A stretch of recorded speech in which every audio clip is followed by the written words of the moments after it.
Mbote mingi bandeko balandi ya Canal Kin Télévision, émission na bino votre opinion, to pesaka toujours makanisi pour un avancement ya mboka boyebi yango, to s'engager na lutte contre tribalisme na kati ya mboka na biso ekolo République démocratique du Congo, les enjeux à tribalisme na RDC, d'ailleurs c'est poison social ou ezako rongé société na biso observateur balobi outa élection en 2018 et sali lokola regain topé bo matiwana ya microbe wana tribalisme na kati ya ekolo na biso et comme ko fingana to comme ko lobana maloba mabe na ba attitude na ba acte na maloba na biso. Alors et l'autre ni sengeli ko sala pona ko bundisa tribalisme na kati ya ekolo na biso yango wana to yambi pona bino ndeko Barthélemy Okito oyo boyebiye elongi ya sport lokola doyen et basketteur généraux ye mokaza secrétaire général na sport mais tout ça la casquette wana te ya sport to yambi ye lokola moko ya bankumu ndenge balobaka président ya ligue nationale ya ba Anamongo babengi Lina. Alors to jouer plus na casquette wana un grand ensemble culturel mais ye moko représenter yango ndeko Barthélemy Mbote mbote mingi Lina eza nini. Osali malamu oyebi eloko oyo bozindo il faut tokota na bozindo yango. En fait Lina eza Ligue nationale des Anamongo. Alors Banamongo baza banani, c'est important, il faut oyeba yango. Oyebi à l'époque lointaine il y avait une grande migration. Tango sécheresse bandoya na désert, na nord. Par population, babandi ko se déplacer pendant okima désert. Bokaukia mabele. Alors, na période wana ba déplacement et salamaki mingi. Tika na ba lingala ba déplacement et salamaki mingi. En Afrique. Alors, grande migration moko salamaki et utaki na nord ya Égypte en suivant les Nils.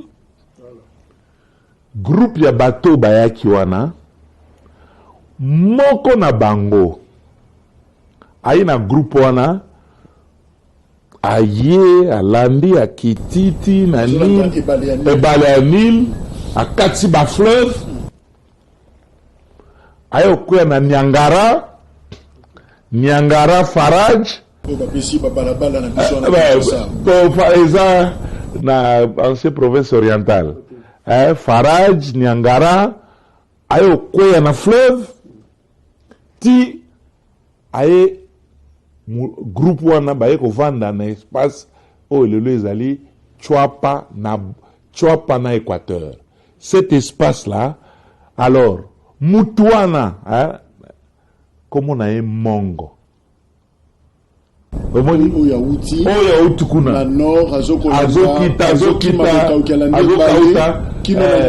alors nana zika ka mongo mais bazaraki bakoko na ye baparent na ye bazoya ye siko mongo aye ko s'installer na espace oya lelo oya entre l'Équateur en général yakala na Chwapa na Équateur espace wana. Alors, comme on a eu Mongo, sikoyo, ogi, Ligue des Ana Mongo. Ligue ya Ana et Lobi enfant. Bana ya Mongo. Donc, ils ont ensemble, ils ont réunir Bana ya Mongo. Alors, Bana ya Mongo, on banane. Faut y bango. Alors, il faut préciser, Mongo la langue T, Mongo la combo, ancêtre commun. Bisope tout ça na langue, na voyez ça banga mebele. Voyez banga mebele lelo. Et puis trop parler banga tribalisme. Alors, donc Mongo wana akina basse belé. Et pas na biso à l'époque polygamie. Mwana nae, d'abord bana nae au moins n'est pas nabiso ba mongo ba na mongo mwana soka koli akovanda ndako ya papa te il faut abima akende koluka esika na ye moko ase débrouiller akomi mobali abala asala mosala. Alors groupe ya bana mongo mine d'abord bakendaki vers province ya Chopo. Bana ngo banani Bangando, Mombole, Topoke na bayaki na Chopo na province orientale. Province orientale. Bana mongo Mungando, Mombole, Mbole, Ngando, Topoke na ndeko na bango ya mwasi Kele ba se détachaki ba chasse ba progresser ti espace oya lelo ezali Isangi Yaouma Opala ça partir Kanamina Équateur. Ouais, partir Kanamina Équateur. Ouais, Équateur.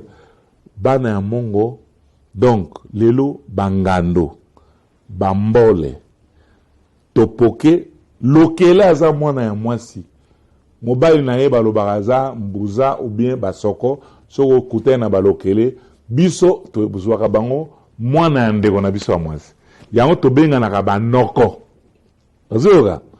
Voilà, premier groupe ya mwana.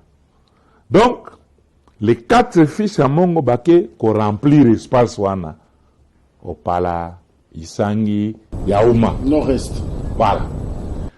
Mwana mususu ya mongo, bana mususu ya mongo, bana na ye bakiti na Inongo, Maindombe, na Bandundu na loba, Grand Bandundu. Okonokuta kuna bana ya mongo Ekonda, Kundo, les Iyembe, Basengele, Babolia, Bambelo.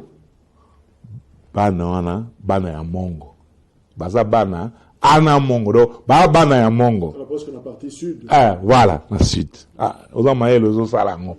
Et puis soko kena Kwilu ya mwana soko tali malamu Maindombe na bato bazana Bikoro na Équateur kutu ba msusu confusion bekonda ya Bikoro beko voilà bakundo ya aza lokola ndenge moko même qui voilà na koyebisa yo comprendre yango. Alors donc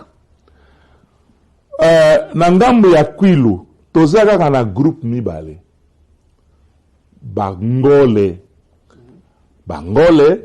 na Bawongo na Idiofa Bangole lengole soko lingo à la fin na otangelo bata qui est ngole mutuni na tangi un exemple qui est Wongo par exemple retient bana ya mongo baki na nord-est bazui espace ya Chopo bakiti na sud bazui Maindombe et puis un groupe au moins ezala ba détachement ngole et puis Wongo. Sikoyo Wongo azanani Wongo na ndenge na bepope ndenge bayembaka ba chanteur sur le plan culturel Wongo bakimaka bango na butu bandeko ne bakimaka na butu bashilele na Ilebo omoni soko ke na Kasai Bawongo bazaka ensemble na bashilele bana mongo mwana ya mongo na butu bakimi traverser Kasai bake ngambo ya bon oyo bazango ngambo kuna babenga ngo bashilele oyo batikala wa sole Wongo ozomona c'est un seul okuta na espace wana bashilele na Ilebo okuta bandengese na Dekese na Kasai moi na Kasai Ichikapa chef lieu bandengese okuti bandengese na Dekese et puis Ukuba mwana ya mongo Ukuba le Kuba. Mais surtout la famille régnante, le chef Nimi, c'était un lignée nae mwana ya mongo. Empire Kuba, chef ya Empire Kuba. Na sololaka nae, na zaka nae. D'ailleurs vice-président na mokaza prince mwana ya leki ya nani ya chef coutumier ya Bakuba. Donc, au moins mwana mongo. Donc à traverser Kasai, Bachilele, et puis banami sato ya mongo, Njovu, Ngando, Watambulu, ba traverser, parce que na kati ya soko kei na côté ya Équateur, ba traverser Ikela, ba katisi Njovu, Ngando, Watambulu, bana ya mongo, bangone babota batetela. Ah, Sankuru wana. Voilà, omoni bakoko na bango zali Watambolo mwana ya mongo wana Njovu na Ngando. Alors, batetela na Sankuru. Bana ya mongo. Et puis traverser Lomami. Bana ya Watambolo wana bangando na Njovu bakusu. Nga za mukusu. Manyema. Dona Manyema okuta Baketi na est. Alors, okuta na Manyema okuta bakusu. Hein? Nitinga na mukusu. Okuta Benyasamba. Bakusu, une explication simpliste de quoi ils ont battu la Manyema. Voilà, battu la Manyema. Bana mongo, ba mongo ya Manyema. C'est mieux. Alors, bana kaka ya Njovu na Ngando Munyasamba, Benyasamba. Ni tango fort, général tango fort. Aza Munyasamba. Okuta Benyalubunda. Mutroka tamwe mwamba za Munyalubunda. Mais franchement, c'est un grand ensemble. Attendez, j'arrive. Tous les territoires et tout liga. Alors, donc, okuti, donc, na ebisi ok na chopo. Bana na bakendeki chopo. Ok, na Maindombe okuti, na Kwilo okuti, na Kasai okuti, na Manyema okuti, et puis tant to alangi na Faraji wana, groupe mogo ekendeki vers Fizi, les Babembe. Babembe, mukolo msuna kena mboka ya Babembe pona no sala stade. Baebisinga batuninga mboka nino na Baraka. Babi, village comme on a monge. Ah, monge. Ah bon? Merci sauté. Bah, comme on a coutu ba village wana, hein? Ya ba kombo ya biso. Parce que sur le plan ya langue, sur le plan culturel, pratiquement, même le régime alimentaire, les Belges ont étudié. Les anamongo toza presque nengemoko. Donc, au Kodena Walikale, il y a un groupe de Kusu, Bakusu, Banyanga, Bazana Walikale. Le dénominateur, il y a Bana Wana Nyonso, il y a Mutumoko, le dénominateur, on a vu Nyonso. Parce que finalement, Panzani, Nord, Nord-Est, c'est ainsi qu'on nous appelle, depuis les temps belges, nous sommes les Anamongo. C'est l'ethnie Mongo. Bana. On a enfants. Ana, plusieurs. C'est ainsi que on nous appelle les Anamongo. Les dénominateurs. Ouais. Et le Boli Ozu Sansabino Nyonso, ceux qui Botalani Bolodi, et Tozama Kilamoko, Touti Moko. D'abord, tu sais, à l'époque, il y avait la langue, le mongo qui se parlait. Et comme la langue morte, malheureusement, bah, valeur culturelle, Nabiso. Vraiment, nous avons, soko au Tchebiso Nyonso, Bana Mongo, bah, groupe Wana Nyonso. Nous avons pratiquement le même valeur culturelle. Et puis, nous le bango à haute voix. Parce que, si on a le bien, souvent, Bamongo Bara, sans chaud. Ils sont des sans chaud. Vous savez, n'a habité ça, il faut dans le bango, mais dans le bango. Il y a un ami gouverneur. A Bengam comme sous-président. Il y a Tokuta. Abi, président, est-ce que vous avez ngai depuis na kola bo mwana nanga? Na ndenge na zokola par rapport à bato na vivaka na bango. Na mona ke toza ndenge moko te. Makila nanga nenga na santaka na za ekolo na bango te. Pourquoi habiter? Grand-père, arrière-grand-père nanga ya salara yao. C'est un anamongo. Yinda bota koko nanga. Mais to komaka bato awa mais au fond naza anamongo. après c'est une preuve na comment mboka na pour dire que les Anamongo, c'est ainsi que à l'époque, même à l'époque belge, Mindele Baïbara Bisso, tous la mentalité moro, la même mentalité, le même comportement. Bassi Nabiso, so talibien, presque. Mais justement, président, oui. C'est que Anamongo, c'est un grand ensemble culturel. Peuple pratiquement ébélé, voilà. Il y a Congo. Nous représentons, nous sommes originellement dans 13 provinces. Okay. Sur le 26. Sur le 26, je peux vous citer ça. Tobani Maindombe, Kwilu. Maindombe, Kwilu, Équateur, Chouapa, Chopo, Manima, Sankour, Kassai, Toza na Sud Kivu, avec le Bembe, Toza na Nord Kivu, na Walikale, ça fait combien? 10. Toza na Ituri, na Mambasa, un certain gouverneur Abdallah Penembaka. Okay. Ah, tu te rappelles, non? C'était Mukusu, mais groupe wana bakusu bakendaka kuna. Mais est-ce que dans le botalanaka, parce que vous avez géographiquement vous êtes comme géographiquement. Ça sentiment wana que bande qu'on a biso ezala. Oui, sentiment, c'est pour cela que batebele baebade. C'est-à-dire que quand nous on se retrouve tous les Anamongo, nous sommes en famille.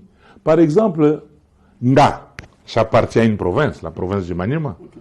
Je suis même le président des communautés du Maniema. Vous voyez, Bandekonanga Maniema, sont tous ensemble, trois provinces Mogo. Bamongo, hein, les Mongo, hein, ils sont au Baxi de Chopona Chopa. Bamongo, la province Équateur, hein, vous comprenez? Donc, nous vivons, Netibiso, nous vivons avec les autres peuples, dans l'espace Wana. Nous parlons Swahili. Non. Les Tétés là parlent au Tété là. Mais ils étaient dans les grands Kassai. Ils parlaient Chiluba. Bamongo. Ils parlaient Lingala. Les Lingala. Alors, donc, place au Tozali, to s'adapter à peine à ma peuple. C'est ainsi que, je te dis, nous sommes dans 13 provinces, c'est 26. Nous représentons 33%. Léon de Saint-Moulin, à Salaka d'études, il y a représentation na Congo, na RDC, ça fait 33%. Et nous occupons 31% en superficie. Il y a RDC. Et nous sommes présents dans 36 territoires.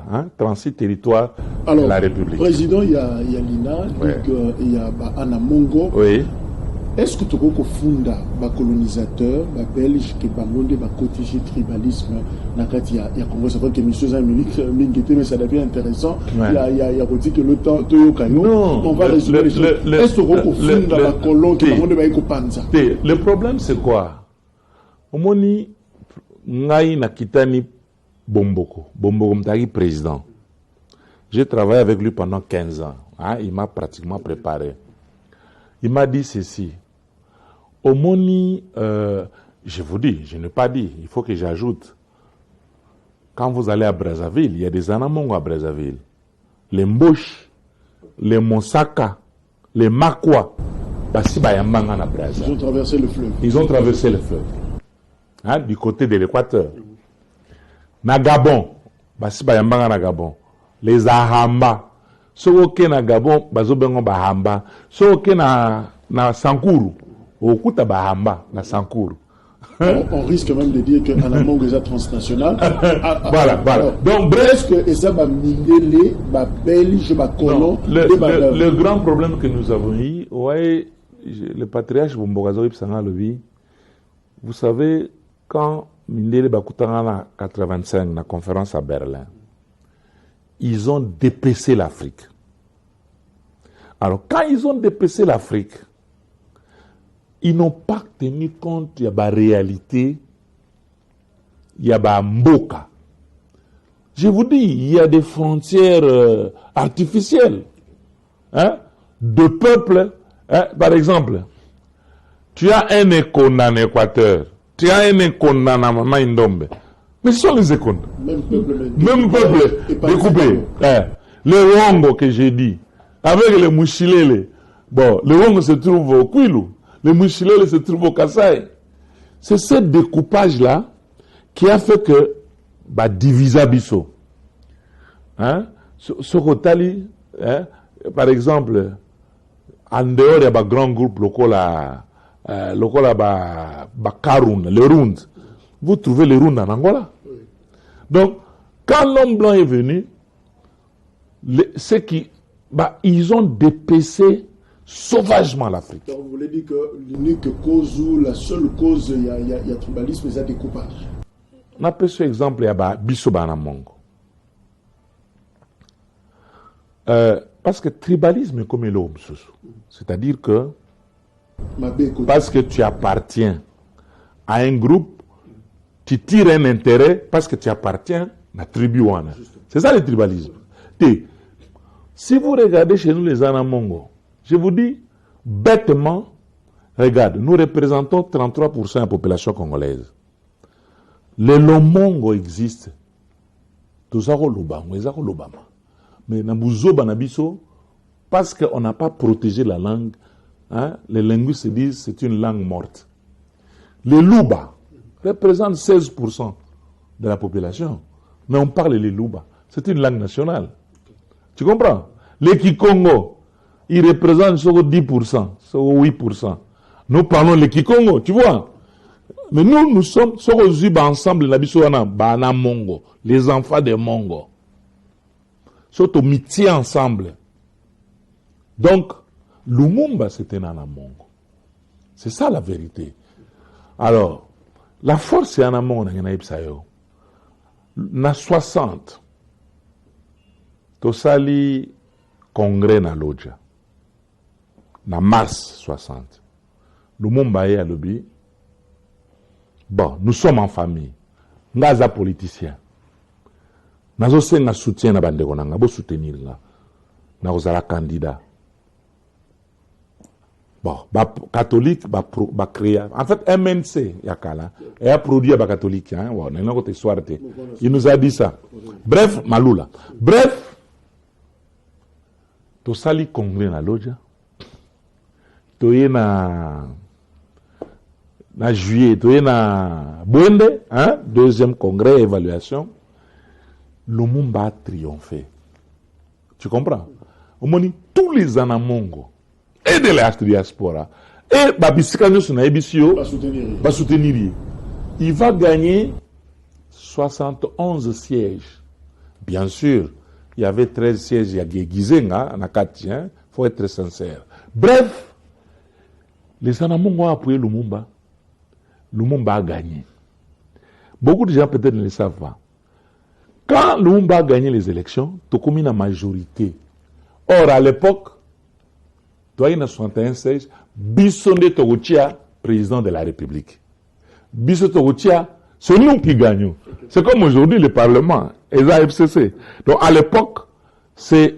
Donc, culturellement, et ça fait beaucoup de Mongo. Culturellement, tu as compris. Ezali beaucoup de Mongo. Le vrai président de la République est Zanan, Bolikango. Yahi Bolikango. C'est Bolikango, le président de la République.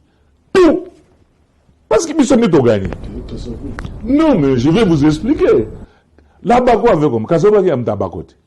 Il a 22 voix, 22, 23 voix. Siège. Est-ce qu'il pouvait gagner? Parce que nous étions majoritaires, 71 sur 132.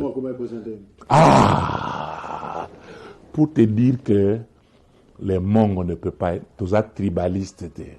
Et justement, pour la raison alors décidément, élection, et vous avez obligé, ça en a deux parties. Notre côté, est-ce qu'on a la deuxième partie, au signé un go, Mongo, parce que la maquilla tribaliste. On ne peut pas. Parce qu'il y a une majorité. Nous avions tout dans l'histoire. On a remis sa président Bolikango. Qu'est-ce qui s'est passé? Voilà ce qui s'est passé. Toute la salle, les 71 délégués, ils étaient dans la salle. Baïbike, président Bolikango. Premier ministre, Lumumba. Président en chambre à Sénat. Et à Assemblée, Anamongo. Président en chambre et Sénat, ana mongo. Lulula, l'armée, ana mongo. Il ne restait que tout ça qu'on mérite dans la magistrature. Mais, réélan abisso nationaliste. On a constaté que non, la capitale de la RDC c'est à Kinshasa. Kinshasa est à fief Yabako. Espace Congo. Espace Congo. Et ça peut à proximité de la Congo central. Est-ce que si on met Bolikango, est-ce que cohésion nationale est aux ala? Est-ce que unité nationale est aux ala préservée? Bomboko vient souffler à l'oreille de Lumumba. Un Belge est venu. Il a dit à Lumumba, il dit, nous Belges, nous venons de comprendre que les Anamongo viennent de gagner les élections. Mais, est-ce que c'est possible de s'aligner de moi? Lumumba réfléchit, il dit à Bomboko, non. Il faut tout négocier na Abako, tout Ebisabango, Bazoa présidence. C'est Lumumba qui devait être président de la République. Aboya qui habitait.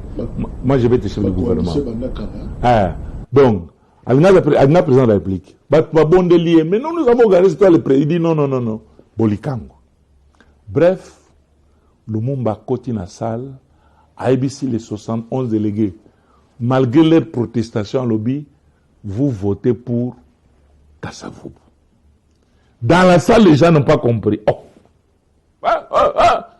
Bolikango qui attendait d'être président, il trouve un vote au c'est Kassavou. C'est comme la Sénat, tu as vu. Malgré la majorité, il y a FCC, Badi Banga est premier vice-président. Donc, Anamongo va se surpasser. C'est pour cela que j'ai dit, nous combattons les tribalismes. Alors, justement, Président, tu vois, je te donne cet exemple. Au parti d'ailleurs, on a un bel exemple historique d'ailleurs, politique en Boka, coïncider dans le contexte actuel, où un peuple a se surpassé pour n'accoper sa bokondi, simplement pour l'intérêt pour sauver l'unité. Alors, qui est le parsec de Lumumba, le secrétaire particulier de Lumumba? Mobutu. Qui est Mungwandi. Hein? Tu as compris? Le secrétaire particulier de Lumumba, Mungwandi. C'est Mungwandi. C'est Lumumba, c'est Mobutu. Alors, toi qui es directement, comment combattre tribalisme justement maladie? Parce qu'on démontrait Bissot que esprit wana panabana mongo et zalaté depuis origine. Alors solution recette ni milieu président Bissot moni so autant article 10 de la constitution et lobby pose à la Congolais, il faut appartenir à une ethnie. Notre ethnie c'est l'ethnie mongo. Ce que tous ensemble ils ont regroupement pour nous protéger l'intérêt culturel, la valeur culturelle. Nous voulons que nos enfants grandissent dans le modèle. Non.